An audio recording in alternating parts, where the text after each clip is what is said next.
Hello, and welcome to the Nightmare Vault. Today, we'll be looking at Eyeless Jack, which, on another note, is one that I actually quite love, even back then. I think there was a few here that I've kind of grown on, that I've covered. I say that, but a lot of them were just like kind of my top picks even back then. Yeah. I think the only one I came around on was Mr. Mix, which was relatively recent.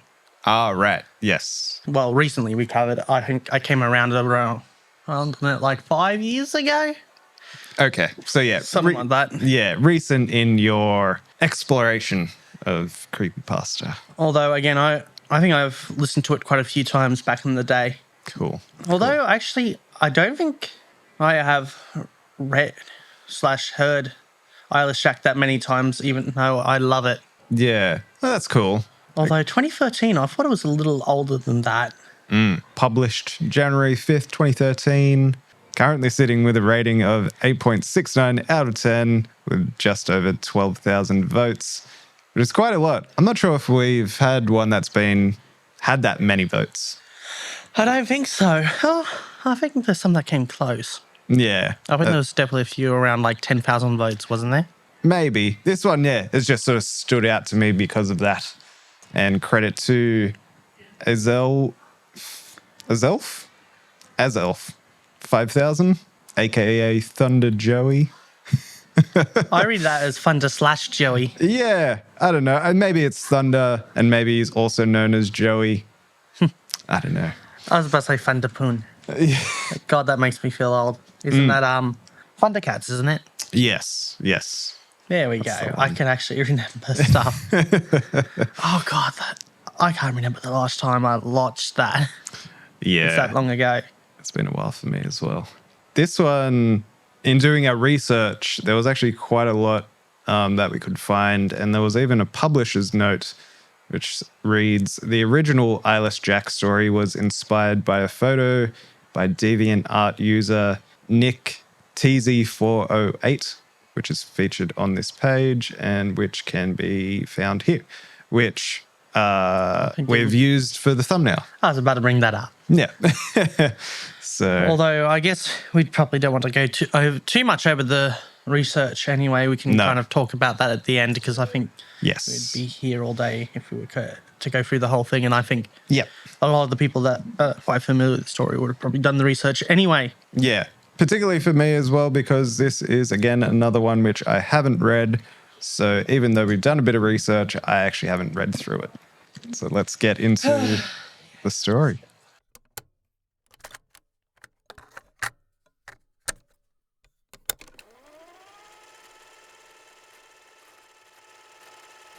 Hello, my name is Mitch, and I'm here to tell you guys about an experience I had.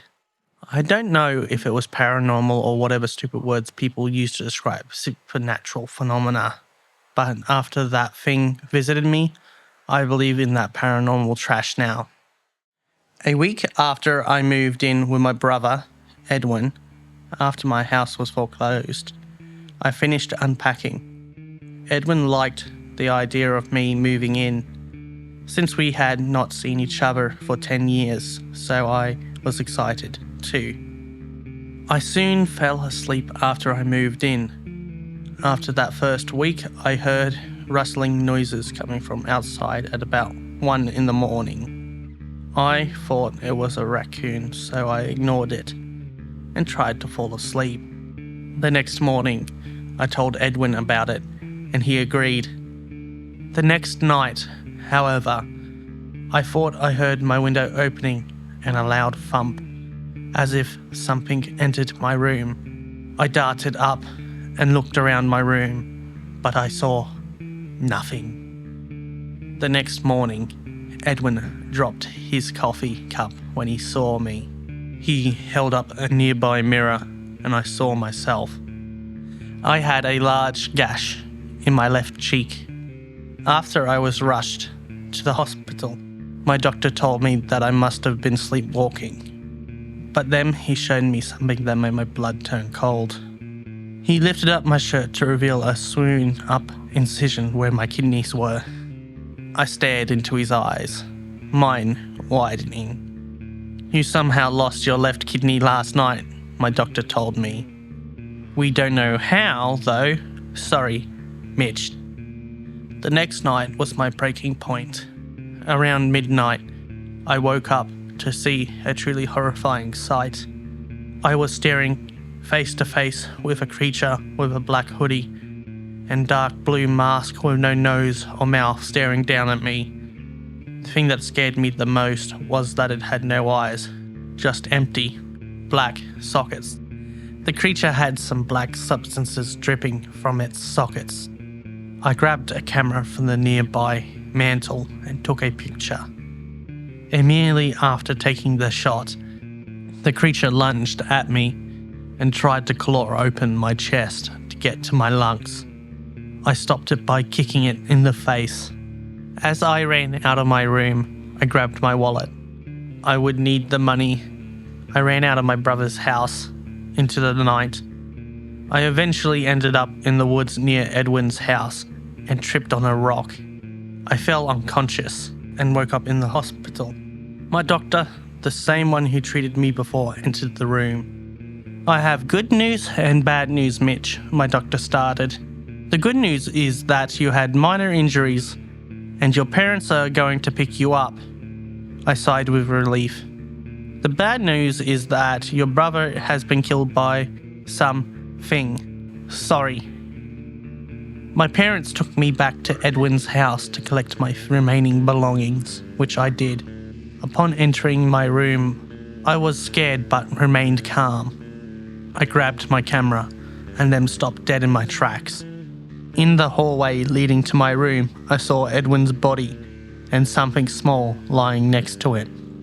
I retrieved it up and entered my parents' car, not mentioning Edwin's corpse. I looked at the thing I had picked up and nearly vomited. I was holding my stolen, half-eaten kidney with some black substance on it.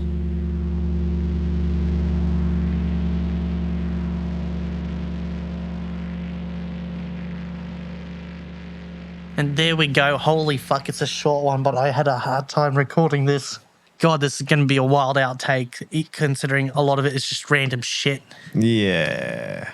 This one, I'm just going to say pretty bad, to be completely honest. Yeah. I don't know. Well, I didn't like it because it was good, but it was like kind of in that story where it's like, it's so bad, it's good. Yeah. It's got a charm to it. I'll give it that. Like it definitely feels like someone's first story, and they definitely seem pretty young when they wrote it. I can kind of see that, although better than what I could fucking do, honestly. Although I feel like erotica writers could probably do better than me. Probably. And their shit's pretty horrendous. Yeah. So yeah, I think we have our protagonist Mitch, and at first it makes it seem like he is an adult, but then at some point it feels like it switches and he's a kid again. Particularly like where the parents pick him up. Yeah, because like if they haven't seen each other in 10 years, that would imply that they've been separated for 10 years. Yeah, like I assume the brother, Edwin, is the older brother who would have moved out of home. Yeah, it kind of jumps around quite a bit and gets a little bit hard to follow at times, even though it is such a short story. Although I think it's something I kind of mentioned. Yeah, I think he shouldn't be up and about if one of his kidneys were nicked. Yes, yeah. So like major surgery, like kidney removal. Yeah, he would be in a lot of pain, you would assume. Like I've had surgery once for getting my wisdom teeth out, and that hurt for like 3 weeks with painkillers, just because I had such big teeth. But yeah, like to get a kidney out, that's some serious surgery. Well, I actually had probably something a bit closer to kidney removal because I had my appendix removed. Yeah, so yeah, that's pretty much. Although I think I had it done via keyhole. Yeah. Actually, I would say recovery wasn't that bad, but I guess compared to the amount of pain I was in beforehand. Yeah. Because I think literally it burst shortly after they got it removed from me. That's how bad it was. Yeah. So had it been a little longer. Good timing, I guess.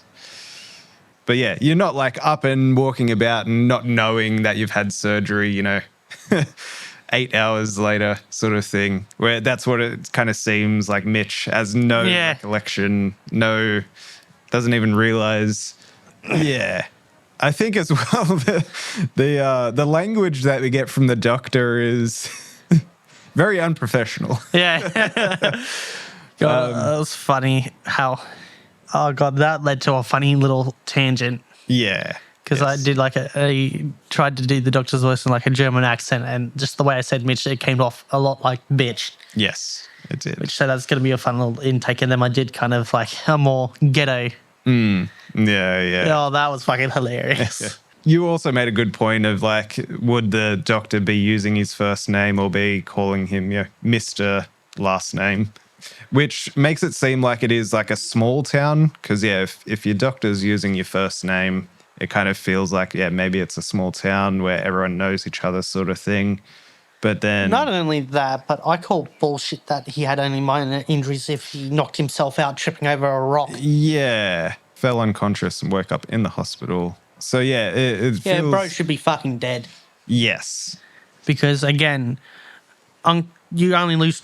When you basically take a big enough hit to knock you out, you're only going to be out for a few seconds. Any more than that, and then, you're in serious trouble.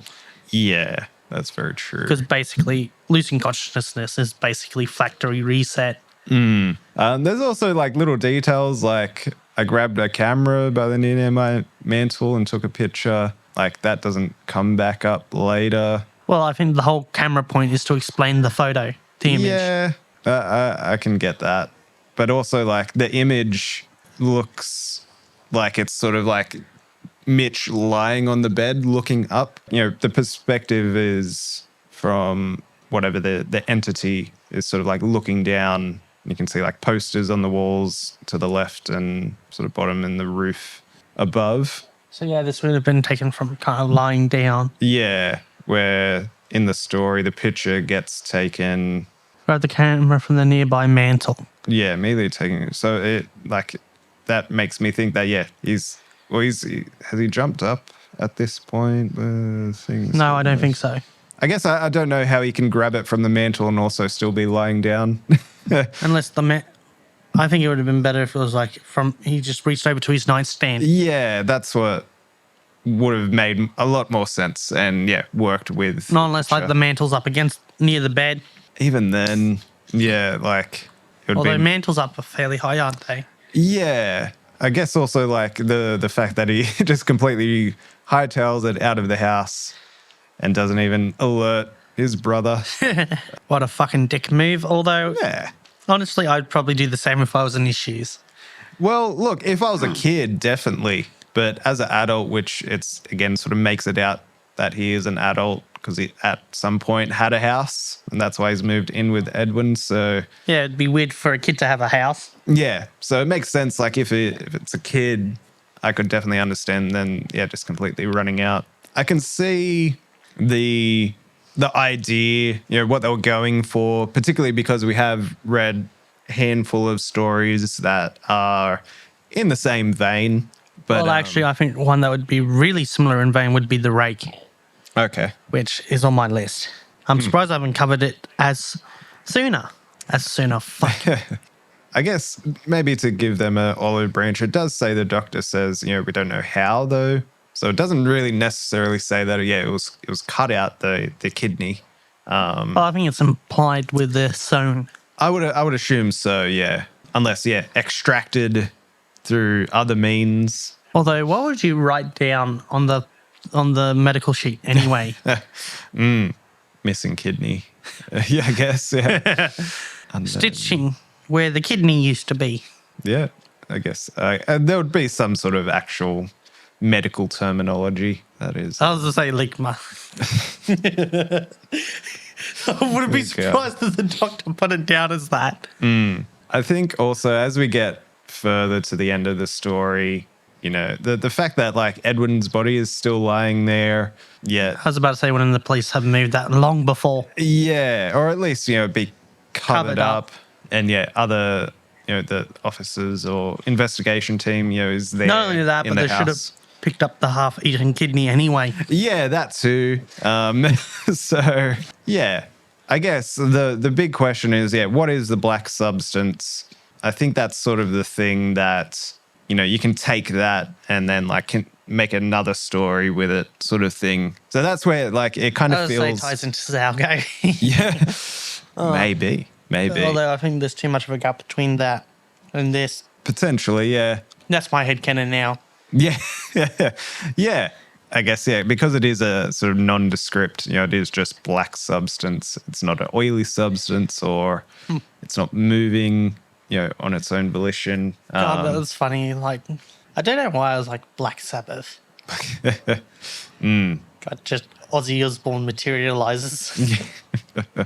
The fact, I guess, it is quite surprising as well that, the story opens up with, I'm here to tell you guys about an experience I had, which I guess, that very much leaves it up to interpretation. You could sort of say, like, is he just like typing it out and it's going to a message board? Is he actually in like, some sort of group therapy place? And this is, sort of him, his story time. Although, I'm not sure if you would talk about that. Maybe. I mean, it's kind of part of, from what I understand, sort of talking through it. And I think we're putting more effort into picking it apart than I think the author intended, but... Yeah, I think with that, though, if people, like, because it does have such a large rating, it kind of calls for it to be picked apart. And if anyone's sort of listening along to our commentary of it and is interested in writing stories and, like, has this as maybe an influence, then we can maybe offer some guidance of how to improve upon it. All right. I was just reading through some of the research points that we have here to see if there was anything sort of interesting other than, some sort of like backstory or influence on the creation of the entity of Eyeless Jack. There's this point right at the end that says, interestingly, the original CreepyPasta was removed by its creator in the wake of the original Jeff the Killer story being removed, with its author expressing a desire to remove it himself before the admins of the site could. So I wonder why... Well, it makes sense considering, there was quite a bit of backlash for Jeff the Killer, especially relatively recently, because they just saw it. I guess people kind of stopped glazing it and be like, this is a shit story, so bad that, we had to take it down. Although... Oh, okay. Yeah, there was a whole thing about it, and I think I'm surprised that me being, I think, quite a part of the community at the time, I think it just slid past me because, I guess I wouldn't say I was completely part of the community, but I was the lurker. Sure. Although I guess I'm like that now with all the communities I am. I'm just lurking in the background. Yeah, fair enough. All right, should we finish off with a rating? Yeah, I think I'm going to have to go as is. I'll probably have to give it a 4. Okay. And as a creepypasta, a legacy piece, mind you, I'm probably going to have to give it a 8. Actually, no, I'm going to have to go down the middle, 7. Okay. For me, as a standalone story, this probably might be my lowest rating yet, of a 1. Okay. And as for a creepypasta, I'll probably go, maybe a 4. Yeah, a 4, I think, because it has some charm to it. Although I'm just going to say it here, I tried to be unbiased, but I'm going to obviously bias towards some entries. Yeah. All right. So that wraps this one up. I guess let us know in the comments, what are your guys' thoughts on Eyeless Jack? Where does it rate for you out of 10? And what stories should we check out next? I know that I kind of wanted to knock out both the Jacks, so for me, the next one I'll be doing is Laughing Jack. Nice. So, yay. Cool. You're that to look forward to. Not unless you want to do it. Nah, you can take that one, I reckon. So, although normally you don't know what you're doing until on the day. Yeah, so any recommendations are very, very welcome. I think that's pretty much it. Yeah. So catch us in the next one. Yeah, see ya.